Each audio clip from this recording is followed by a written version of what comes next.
características de los títulos de crédito. Hablamos de las características de los títulos de crédito y como el cheque es un título de crédito, Alberto, entonces hablamos de eso, ¿verdad? Siempre ponemos de ejemplo el cheque porque todos conocemos el cheque, ¿verdad? Pero cuando decimos cheque no nos referimos a él exclusivamente, ese es ejemplo, sino que nos referimos a todos los títulos de crédito, ¿sí? Entonces estuvimos viendo las características de los títulos de crédito. Especificábamos que los títulos de crédito, el título de crédito es un documento que incorpora un derecho literal y autónomo cuyo ejercicio o transferencia de los bienes o derechos no pueden, ahí estamos, Emerson, no pueden ejercitarse independientemente del título. Eso lo establece el 385. Ustedes pueden revisar. Establece también su naturaleza jurídica. Decíamos cuando indica que los títulos de crédito tienen la calidad de bienes muebles. Entonces, siempre estamos ahí en la teoría general de los títulos de crédito, en la definición de los títulos de crédito y en las características. Vimos también exactamente, Idania, vimos para crear y hacer circular los títulos de crédito, dijimos que hay una teoría de la creación y una teoría de la emisión. Cuando hablamos de las características, dijimos que el título de crédito es un documento y que ese documento incorpora un derecho que es literal. Entonces ahí tenemos, cuando incorpora, se da la característica de la incorporación. Se da que es un derecho literal. Entonces aparece la literalidad, que ya le explicamos. Y luego dijimos que los títulos de crédito son autónomos, porque se puede ejercitar el derecho incorporado, se puede transferir el derecho incorporado por el tenedor del título, independiente de los tenedores anteriores, es decir, independiente de las personas que han tenido anteriormente el título de crédito. Muy bien, Elena. Encontramos que al tener el tenedor el título de crédito, al portar el tenedor el título de crédito, este provoca la característica de la legitimación. La legitimación va a ser activa y pasiva. Es activa respecto del tenedor, que va a ejercitar los derechos incorporados en el título de crédito. Va a ser pasiva respecto del obligado a cumplir con las obligaciones o la obligación incorporada en ese título de crédito. Entonces aparece la legitimación, activa, pasiva. Si hay legitimación activa, tiene que haber legitimación pasiva. Si hay un acreedor, va a existir un deudor. Eso quiere decir. También vimos los requisitos en el 386. A ver, Idania, ¿qué está diciendo? Entonces, tenemos ahí los requisitos. ¿En dónde están los requisitos generales de los títulos de crédito? Pues entonces vamos a nuestro código y vamos a encontrar que tenemos ahí el 386. Cuando yo no diga el nombre del código es porque estamos en el Código de Comercio. Entonces estamos en el 386, ¿verdad? Y ahí es donde casi da inicio el libro tercero, en el 385. En el 385 tenemos la definición de los títulos de crédito y tenemos características, no todas, algunas. Pero nos vamos al 386 y ahí tenemos los requisitos. Y entonces encontramos que hay requisitos subsanables y hay requisitos insubsanables, que no se pueden subsanar, quiere decir. Entonces tenemos ahí el primero, el tercero y el quinto son insubsanables. El segundo y el cuarto son subsanables. Encontramos entonces que hay requisitos. establece el 386 que solo van a producir los efectos previstos en el Código de Comercio los títulos de crédito que llenen los requisitos especiales propios de cada título y los requisitos generales que están contenidos en el 386, ¿sí? Entonces, esos requisitos generales y esos requisitos especiales y esa regulación de cada título de crédito en conjunto le dan vida a la característica del formulismo, ¿sí? Entonces tenemos arriba en el 385 incorporación, literalidad, autonomía. Tenemos en el 386 formulismo. Y entonces encontramos ahí que esos requisitos generales, esos requisitos especiales le dan vida a la característica del formulismo. Encontramos entonces que todos los títulos de crédito van a tener requisitos generales y requisitos especiales. ¿Cuáles son los requisitos generales que deben cumplirse en todos los títulos de crédito? Los que están contenidos en el artículo 386. ¿Sí? ¿Y cuáles son los requisitos especiales que van a aplicarse a cada título de crédito en particular? Los que están regulados en el apartado que regula cada título de crédito. Ya vimos que el cheque, por ejemplo, contiene dos requisitos especiales. Uno es que contiene una orden incondicional de pago. ¿Dónde está ese fundamento legal? A ver quién lo encuentra.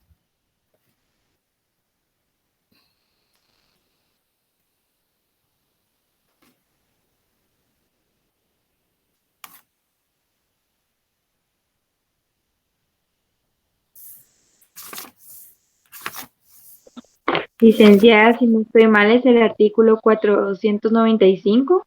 495, veamos. Yo les pregunto para que ustedes aprendan a tener manejo de código. Léalo, por favor. Requisitos. Además de lo dispuesto por el artículo 386 de este código, el cheque deberá contener, número 1, la orden incondicional de pagar una determinada suma de dinero. Número 2, el nombre del banco librador.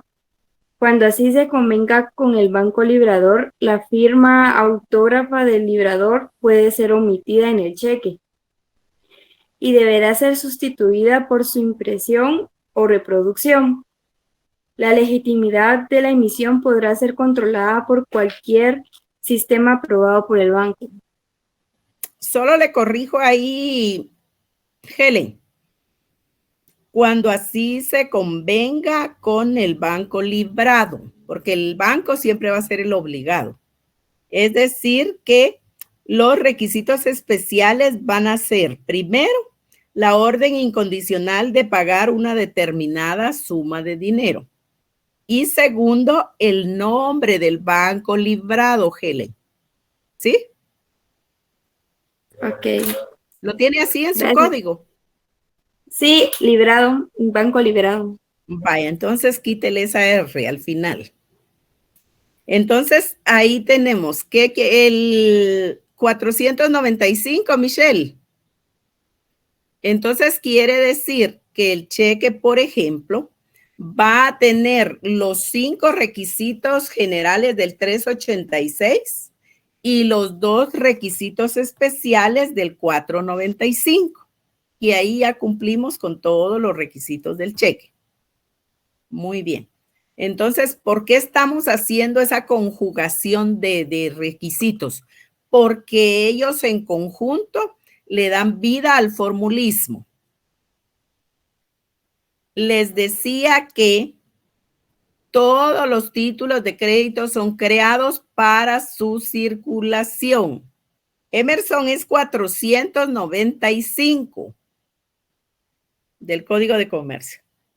Entonces, ya dijimos que todos los títulos de crédito se crean para hacerlos circular.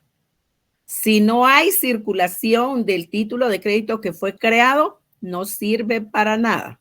O a lo mejor servirá solo de adorno, pero no va a servir para ningún efecto mercantil.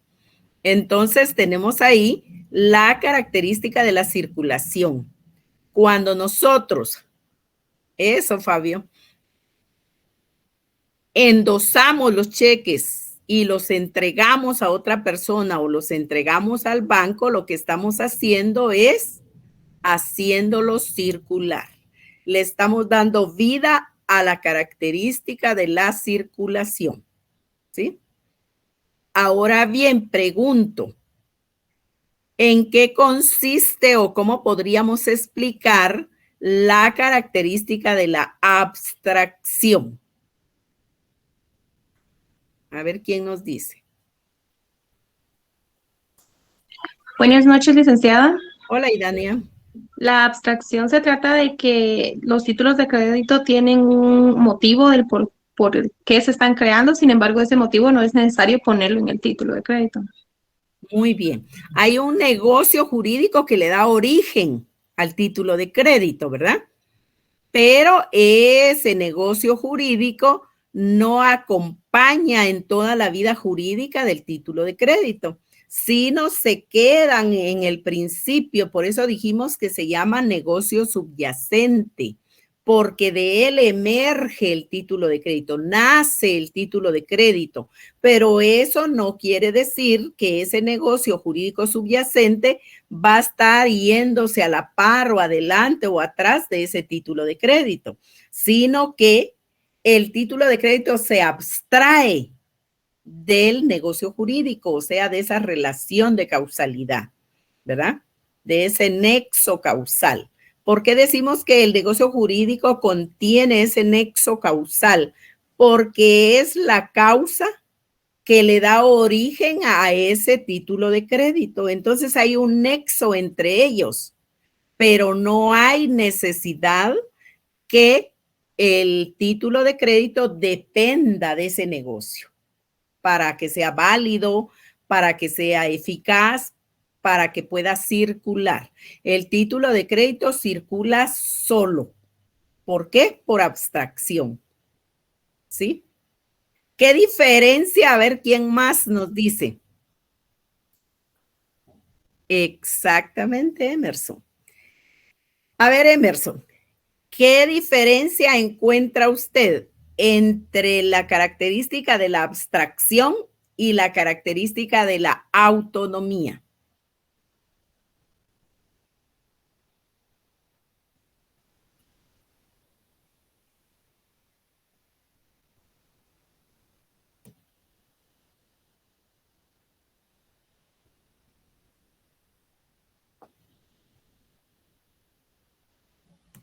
Emerson.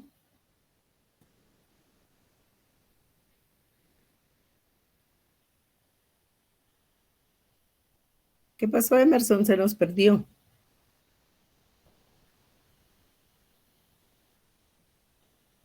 ¿Qué pasó, Emerson? A ver, a ver. Licenciada, ¿Qué mandan? disculpe, ¿le puedo responder? No sé si me equivoqué y usted me corrige. Con mucho gusto, Helen. Ok, yo lo que entiendo es de la abstracción, es que el título de crédito no depende del negocio jurídico. Que le da Y origen. y la autonomía, que el título es independiente a su tenedor anterior. Muy bien, Eso es así es, Helen. Muy bien, Emerson. Entendemos. Entonces, vean, quiere decir, más que todo, Emerson, quiere decir que la característica de la abstracción significa que Si bien es cierto, el título de crédito se crea por la existencia de un negocio jurídico previo, no significa que el título de crédito va a depender de ese negocio jurídico que le dio origen, sino que es independiente del mismo. Mientras que la autonomía, como bien lo explicó Helen, significa que el título de crédito vale por él mismo y es independiente de los tenedores anteriores. Quiere decir que el que tiene la legitimación activa para ejercitar ese derecho incorporado en el título de crédito o para transferir ese derecho incorporado en el título de crédito es el tenedor actual, es el portador del título de crédito y no tiene ninguna relación para eso los tenedores anteriores de ese título de crédito. Ellos ya lo tuvieron, ya lo endosaron, ya le hicieron la circulación, entonces ya no tenemos nada más que relacionar el título con ellos, sino que el título es totalmente autónomo e independiente de los tenedores anteriores. Depende para el ejercicio de ese derecho incorporado solo del tenedor actual, solo del quien es el portador de ese título de crédito en ese momento del ejercicio del derecho incorporado en el título de crédito. A eso se refiere. Ahora bien, ahí tenemos entonces todas las características. Ahí tenemos todo el contenido de requisitos que nos permiten crear títulos de crédito y finalmente ponerlos en circulación. La circulación es otra característica fundamental de los títulos de crédito. ¿Por qué decíamos? Por ahí estamos, Emerson. Encontramos entonces que los títulos de crédito se crean para su circulación. Hay una teoría que se denomina la teoría de la creación. Establece que los títulos se crean para su circulación y que tan pronto estén creados, inmediatamente entran en circulación. Eso es la escuela italiana. Por el otro lado aparece la escuela alemana que establece la teoría de la emisión. La teoría de la emisión establece que los títulos de crédito son creados, pero que van a entrar en circulación, que son emitidos, pero que van a entrar en circulación cuando lo autorice su creador. La ley, o sea, nuestro código, acoge la teoría de la creación, es decir, de la escuela italiana. Les había dicho el día anterior que, yo espero que nos dé tiempo, vamos a estar viendo la clasificación de títulos de crédito, porque hay una clasificación legal y hay una clasificación doctrinaria. Pero para poder ver esa clasificación de los títulos de crédito, ya sea la legal o sea la doctrinaria, vamos a ir a nuestro código y vamos a encontrar quiénes son los personajes que participan o que intervienen en la creación, en la circulación y en la garantía de los títulos de crédito. Y entonces ahora, por favor, les corresponde a ustedes. Busquen dónde van a encontrar. En principio tenemos que hay una persona del librador. Siempre hemos estado hablando del banco librado y el librador del cheque, por ejemplo. El librador también se llama creador. También se recibe el nombre de girador en algunos títulos de crédito, como en la letra de cambio. Librador, creador, girador es la misma persona, quien crea el título de crédito. Pero tenemos por el otro lado el librado. Y para que se les quede bien, fíjese que el librador es el creador del título de crédito. En alguna parte aparecerá como girador. El librado es el obligado en el título de crédito. Eso ya les hace que se les quede. Entonces, el librado es el obligado, que en algún momento, en algún título, como en la letra de cambio, va a aparecer como girado. Pero el librado, el girado y el obligado son la misma persona. Son el obligado. El librador es el creador. El librado es el obligado. Miren ahí, ya guardé mi conocimiento.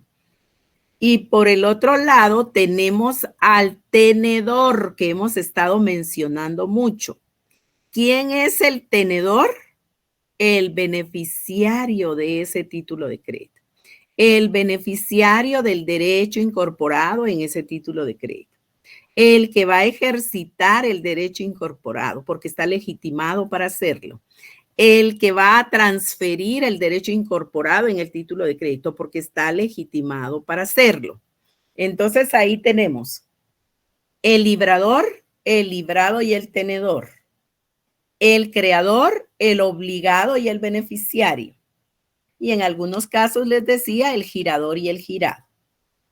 Entonces ahí tenemos elementos personales o intersubjetivos que participan o que intervienen en la creación, en la circulación y garantía de los títulos de crédito. Ahora, ¿son solo ellos los elementos personales de los títulos de crédito? La respuesta es no. ¿Por qué? Porque ya vimos que el título de crédito, el ejemplo que nosotros redactamos de un título de crédito es el cheque. Si usted en este momento a su cheque imaginario, al que tenemos aquí, le damos vuelta, usted ya tiene enfrente el reverso del cheque. Ya no tiene el anverso, tiene el reverso. En el anverso tenía todos los requisitos del 386 más los del 495. Pero en el reverso le aparece una famosa palabrita. ¿Cuál dijimos que era? Endoso. Endoso, muy bien, Harold. Endoso. Entonces, si hay la circulación de los títulos de crédito, esa circulación va a poder ser a través del endoso. Y entonces el endoso es un acto jurídico por medio del cual el librador o el tenedor de un título de crédito va a hacerlo circular estampando o signando el título de crédito, estampando la firma o signando el título de crédito, y finalmente este título de crédito ya va a poder circular. Ese endoso tiene elementos personales o intersubjetivos, ¿sí? De el título de crédito, es decir, que intervienen en el título de crédito. ¿Cuáles son los elementos personales del endoso entonces? Usted que signa el cheque y lo entrega, el endosante. Y la persona que lo recibe como nuevo tenedor, el endosatario. Entonces ya llevamos al librador, ya llevamos al librado, ya llevamos al tenedor, ya llevamos al endosante. Y ahorita le digo, Melissa, y ahora tenemos al endosatario. Por ahí Melissa me pregunta, ¿entonces el librador siempre va a ser endosante? La respuesta es no. ¿Por qué, Melissa? Parece que sí, lo entendemos rápido así. Pero cuando veamos la clasificación de los títulos de crédito, vamos a encontrar que hay títulos, hay una clasificación legal. Se las mencioné el día anterior. Los títulos de crédito pueden ser nominativos, a la orden y al portador. O sea, nominativos, a la orden o al portador. Esas tres clases son legales. Si el título de crédito es nominativo, se debe de endosar para su circulación. Si el título es a la orden de persona determinada que lo creamos, se debe de endosar para su circulación. Ahí el librador va a ser también, en un momento dado, Melissa, endosante. Pero si el título de crédito que el librador libró o creó es al portador, los títulos de crédito al portador no necesitan de endoso para su circulación. Circulan por la simple tradición. ¿Qué quiere decir eso? Que circulan, así mérito, Melissa, por la simple entrega que se hace del título. Vaya que yo me pongo a estudiar antes de la clase, si no, ¿qué haría, Melissa? Entonces, ahí tenemos que en la mayoría de casos el librador va a ser en un momento determinado endosante, pero en los títulos al portador no va a ser endosante porque no se necesita el endoso para hacerlo circular. Solo se necesita que el tenedor entregue el cheque, o sea, el librador entregue el cheque o el título de crédito que se trate al siguiente tenedor, y entonces ya ese título de crédito al portador va a estar circulando. ¿Nos quedó claro, Melissa? Sí, Linda, muchas gracias. Muy bien. Sí, Ninette. Buenas noches, licenciada. O sea que cuando Buenas noches. me perdí por una parte. Si los miro es mejor. ¿Sí? Ahorita voy. Me perdí por una parte. No sé si le comprendí bien. Cuando el título está al portador, automáticamente se podría decir que él es el librador. ¿Quién? Cuando el cheque está al portador, entonces automáticamente a la persona a la que está dirigido el cheque, ese es el librador. No. O me perdí, es que ahí fue donde me desubiqué. Solo no diga que se perdió porque van a pensar mal de usted, le van a decir que es perdida. Cuando el título de crédito se crea y se crea por el librador, ¿verdad? Como un título al portador, entonces no se necesita de endoso.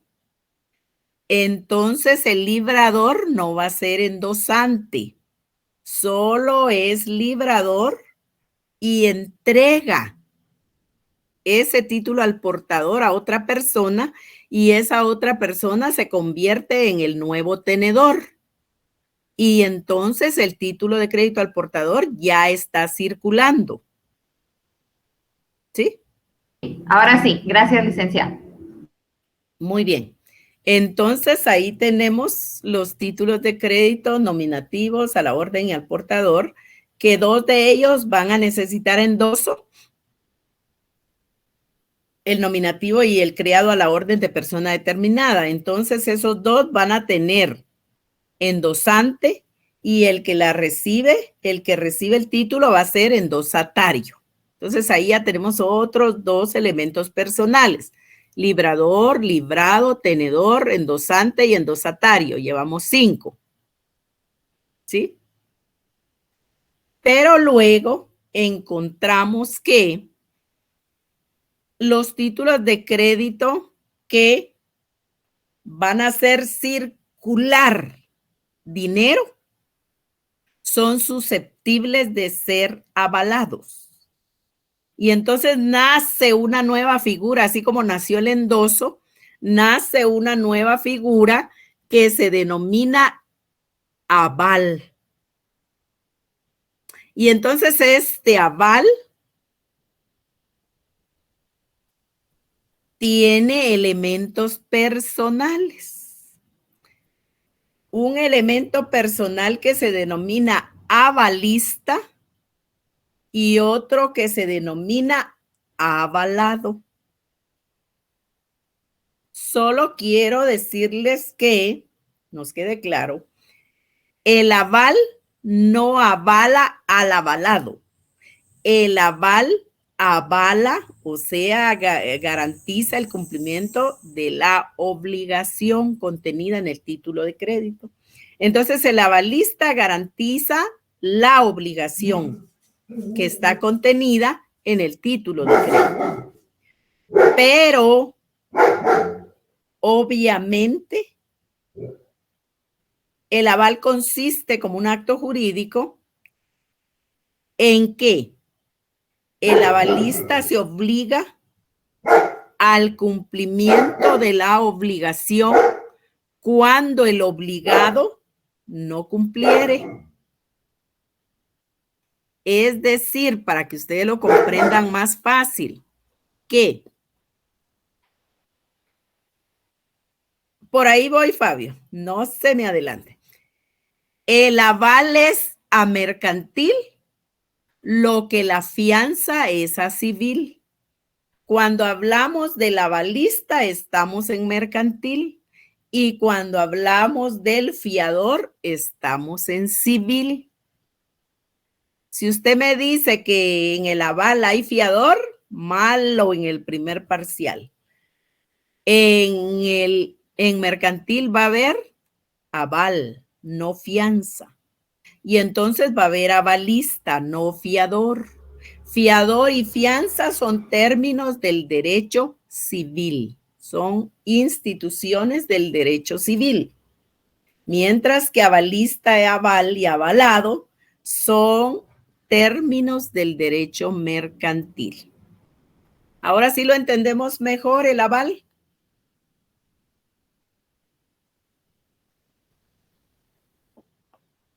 ¿Sí o no?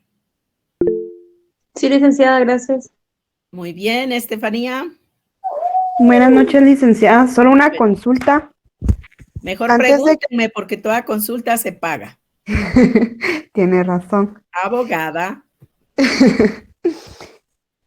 Antes de que usted explicara lo del aval, usted indicó de que en lugar de que ser un título de crédito es monetario, o sea, ¿es el dinero físico o siempre será la hojita del título? Eso fue lo que no entendí. Ah, bueno. Mire, Estefanía, el aval va a estar contenido en el título de crédito o en hoja adherida a él, establece la ley, cuando no cupiera en el título de crédito.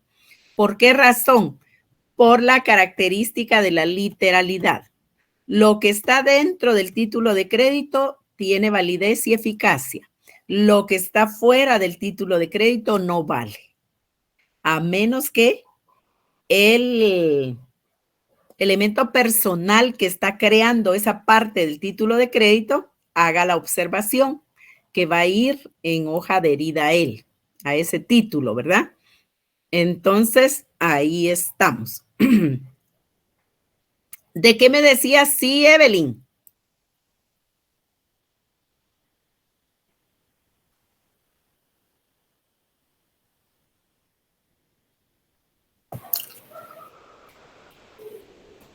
Bueno, ya no está Evelyn.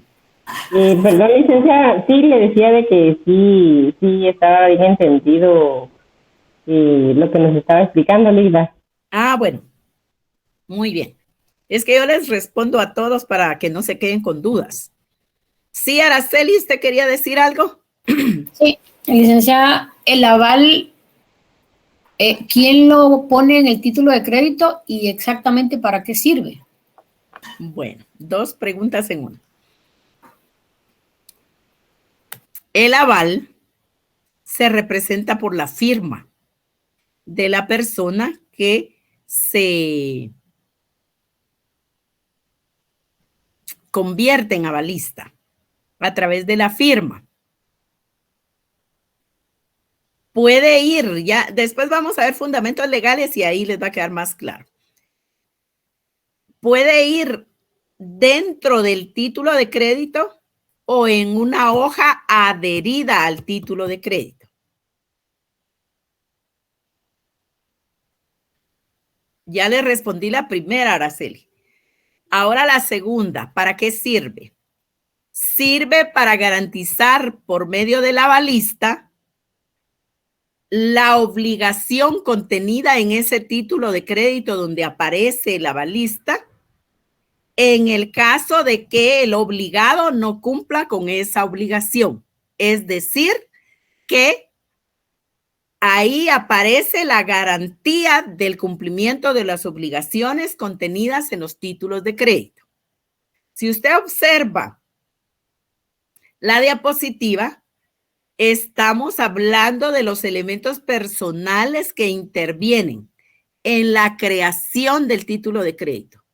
Librador, creador, girador. En la circulación del título de crédito, librado, obligado, girado. Y en la garantía de los títulos de crédito. En la misma circulación, endosante y endosatario también. Y finalmente, ¿quiénes participan en la garantía de los títulos de crédito? El avalista, el avalado, a través de la figura del aval. ¿Para qué sirve el aval? Es su pregunta. Para garantizar el cumplimiento de obligaciones contenidas en títulos de crédito cuando el obligado no cumpla con esa obligación. Entonces la obligación se va a cumplir por un tercero denominado avalista. Para eso sirve, Araceli, el aval. Por eso decimos que el aval es a mercantil lo que la fianza es a civil. Que el avalista es a mercantil lo que el fiador es a civil. Ahora sí, Araceli. Sí, licenciada, gracias. Por ahí estaba pidiendo la palabra antes de Danilo. ¿Había alguien más? ¿Quién era? Edgar. Muy bien. Ya vieron que por ahí los controlo. Eso que parece que estuviera jugando tenis de mesa. Tengo que estar corriendo por todos lados. Edgar, active su micrófono. Sí tenía duda con el aval. Usted indicó que era un tercero. Yo le quería preguntar. Ese tercero es el avalista. Ajá, el avalista. Pero le quería preguntar con el caso del ejemplo del cheque. Si en el caso de un cheque de caja, ahí aplica, digamos, esa figura del avalista, digamos, en ese caso que el librado, que es el banco, se convierte también en avalista porque se está garantizando el cumplimiento, porque con el cheque de caja sí se garantiza que hay dinero para poder hacer efectivo el pago de ese cheque. Dijimos que el aval va a aparecer no precisamente en todos los títulos de crédito, sino en los títulos de crédito contentivos de dinero, ¿verdad? En donde se va a hacer circular dinero. Ahora, en su pregunta concreta, ¿es necesario el aval en un cheque de caja? La respuesta es no. ¿Por qué razón? No obstante que lo que va a hacer circular ese cheque de caja es dinero, ya está garantizado per se, por él mismo, de que esa cantidad de dinero está ingresada en el banco. Entonces, sin que se diga que hay un avalista, el banco responde por ese cheque porque ese dinero previamente fue depositado en el banco. Y si no hubiera sido depositado, por ahí voy, Emerson, y si no hubiera sido depositado, pues lo que significa es que ya hemos comprado ese cheque. ¿Y por cuánto compramos el cheque? Por la cantidad que fue creado más el valor de la transacción, 50 quetzales, 100 quetzales, etcétera, dependiendo de qué banco se trate. Es por eso, Edgar. A ver, Danilo. ¿Qué dice Danilo? Muy buenas noches compañeros. Una molestia, Usted no molesta. Resulta ser que lo que no me queda muy claro es que usted decía que el aval es solo mediante la firma del avalista. Ahora la pregunta es, ¿no tiende o no debería de tener alguna razón que la persona lo está avalando? Porque de repente la firma que coloca es solo una rúbrica. No importa. Entonces no queda identificado plenamente a quién se refiere. No importa. ¿Qué establece la ley? Establece que, para resolver su duda, Danilo, establece que el avalista puede ser cualquier persona participante, o sea, cualquier persona que interviene en ese título de crédito que se avala, ¿verdad? Entonces puede ser el librador avalista, sí. Preguntaba Edgar, ¿puede ser el librado avalista? Sí. Solo que en otro tipo de cheques, ¿verdad? Por ejemplo. Entonces, en cuanto a lo que usted decía, pueden ser avalistas personas que no estén interviniendo en ese título de crédito. Es decir, usted tiene un título de crédito, usted se obliga a hacer efectivo el cumplimiento del título de crédito. Yo nada tengo que ver con ese subtítulo de crédito. La pregunta es, ¿puedo ser yo su avalista? La respuesta es sí. ¿Verdad? Entonces, ¿cómo vamos a determinar ahí que hay un avalista y que no está dentro de todos los intervenientes del título de crédito? Con una firma que aparezca en ese título de crédito, cualquier parte del título de crédito en donde usted no se explica por qué le sobra esa firma, esa siempre se va a presumir que es del avalista, porque no tiene otra explicación, ¿verdad? ¿Por qué sobra esa firma? No es del librador, no es del librado, no es del beneficiario, no es de ninguno, entonces es del avalista, por presunción. Entonces, eso lo establece la ley, lo vamos a ir viendo. Muchas gracias, licenciada, muy gentil, feliz noche. Sí, Danilo. Juan Francisco, ¿qué quería decir usted? Disculpe, licenciada, buenas noches. Solo en relación a los cheques de caja me quedó duda en relación al aval cuando un cheque de caja es falso. ¿Y a quién se le da la responsabilidad de ese aval? Cuando un cheque de caja es falso, me dijo. Pues sí, así es. Sí. Ah, bueno, entonces hay que determinar toda la procedencia del cheque y si hay endosos, la procedencia de los endosos. Y en el caso del aval, si fue avalado, quién lo avaló, de manera tal que se determine. Y después de determinar todo eso, determinar específicamente, como usted dijo, la falsedad del título de crédito, la falsedad del documento, ¿verdad? Porque entonces ya entraríamos a otro campo, que es el campo penal y procesal penal. Entonces, exactamente, Emerson. Entonces ahí, si nos vamos al derecho sustantivo, usted encuentra regulado en el Código Penal la estafa mediante cheque. Hay dos clases de estafa reguladas ahí, la estafa propia y la estafa mediante cheque. La estafa mediante cheque es a la que usted se está refiriendo.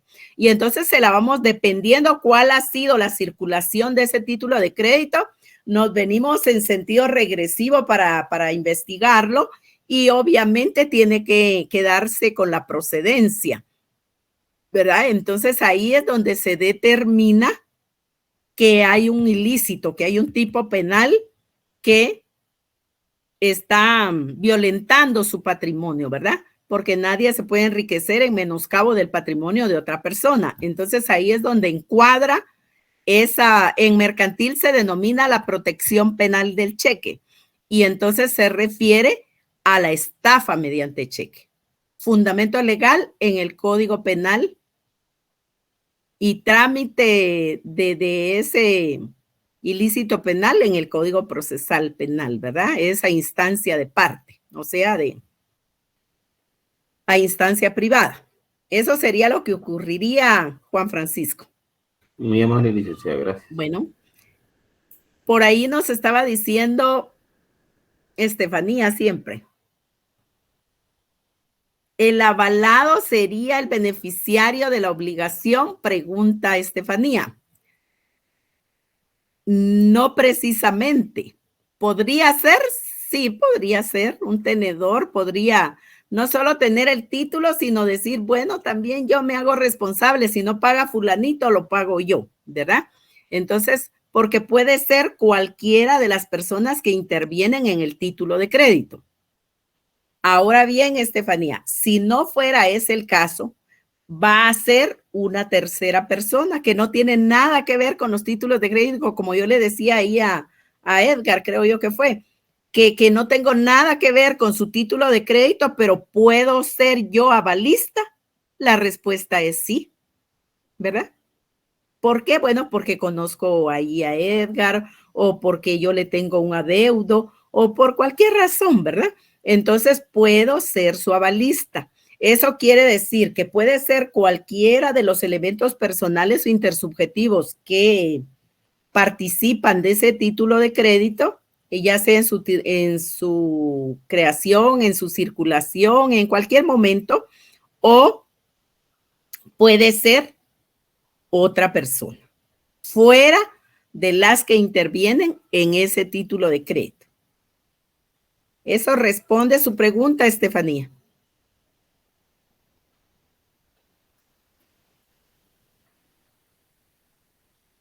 Bueno, entonces nos vamos a quedar aquí con el aval. Muy bien. Si ya no hay una duda, una pregunta, una inquietud, entonces yo los dejo para que trabajen ahí con el... Buenas noches, Imanol. Buenas noches, Emerson. Para que trabajen ahí con el licenciado López, creo que les toca, ¿verdad?